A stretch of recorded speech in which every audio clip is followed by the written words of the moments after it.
Monsieur le vice-président représentant le président de l'Assemblée nationale, Monsieur le président du Conseil constitutionnel, Monsieur le président d'institutions, Messieurs les membres du gouvernement, Mesdames et Messieurs les représentants des corps diplomatiques, du corps diplomatique et consulaire, Mesdames et Messieurs les membres du GPAO, honorables invités.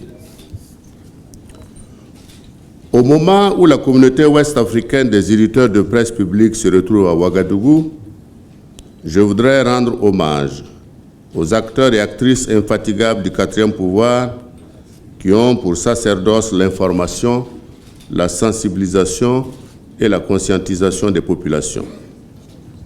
Ils le font souvent au péril de leur vie et je voudrais avoir une pensée pour toutes celles et tous ceux qui nous ont quittés en voulant sacrifier aux exigences de leur profession et pour toutes les victimes du terrorisme. Distinguées personnalités, Mesdames et Messieurs, la rencontre qui s'ouvre ce matin à Ouagadougou et dont l'objectif est de contribuer à la lutte contre le terrorisme dans la sous-région prouve à souhait l'importance des actions concertées pour venir à bout de la menace terroriste dans notre sous-région.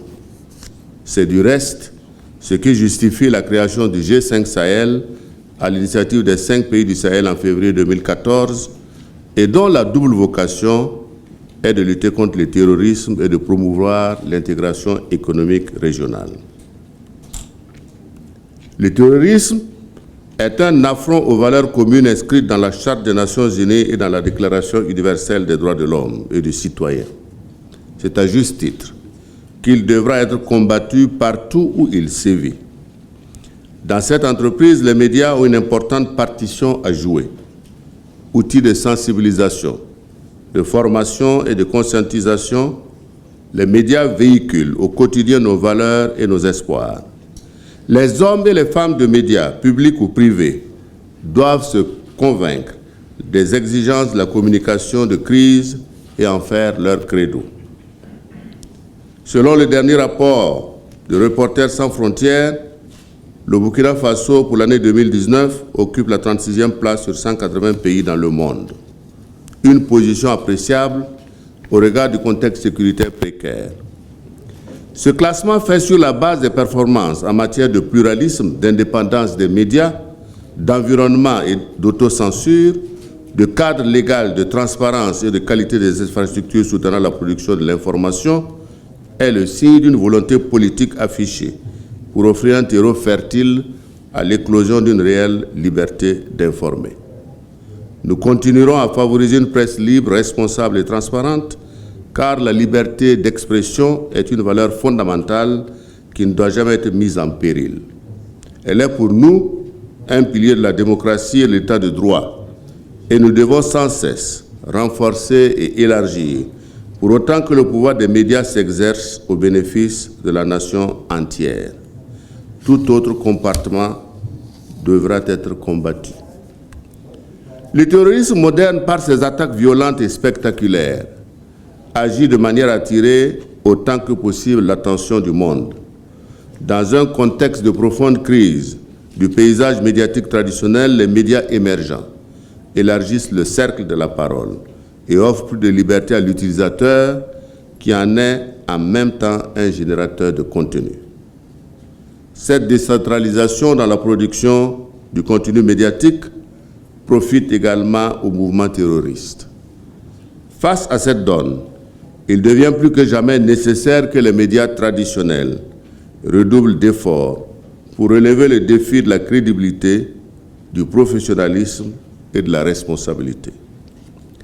Le travail d'information de nos populations doit aller dans le sens de la positivité, de l'action pour la sauvegarde de l'intégrité territoriale et de notre vivre ensemble.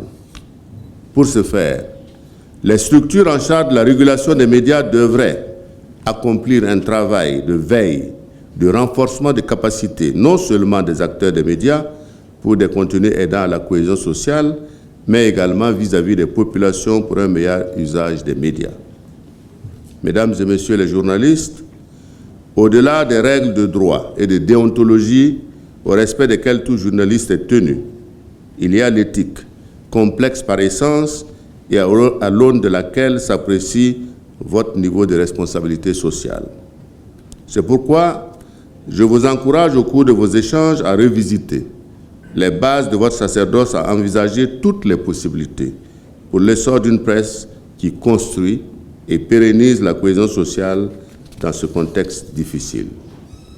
Il nous appartient dans les conditions actuelles, et quelles que soient nos spécialités ou domaines d'excellence, de relever les défis en démontrant notre commune volonté de transcender nos différences et nos intérêts individuels pour ne voir que l'essentiel, faire de nos pays et de notre sous-région un havre de paix.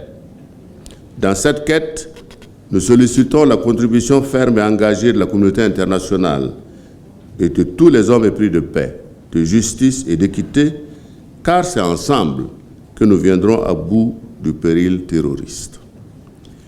Mesdames et Messieurs les membres du GEPAO, le présent forum que je me réjouis de patronner est pour moi l'expression de votre engagement à l'excellence dans un secteur à forte concurrence qui exclut le tâtonnement et l'amateurisme. Je ne saurais terminer sans remercier tous les partenaires de la présente rencontre.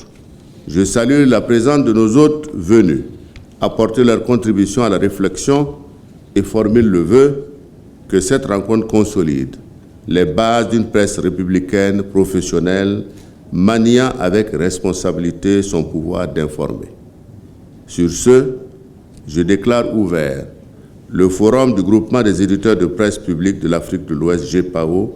Plein succès à vos travaux. Je vous remercie.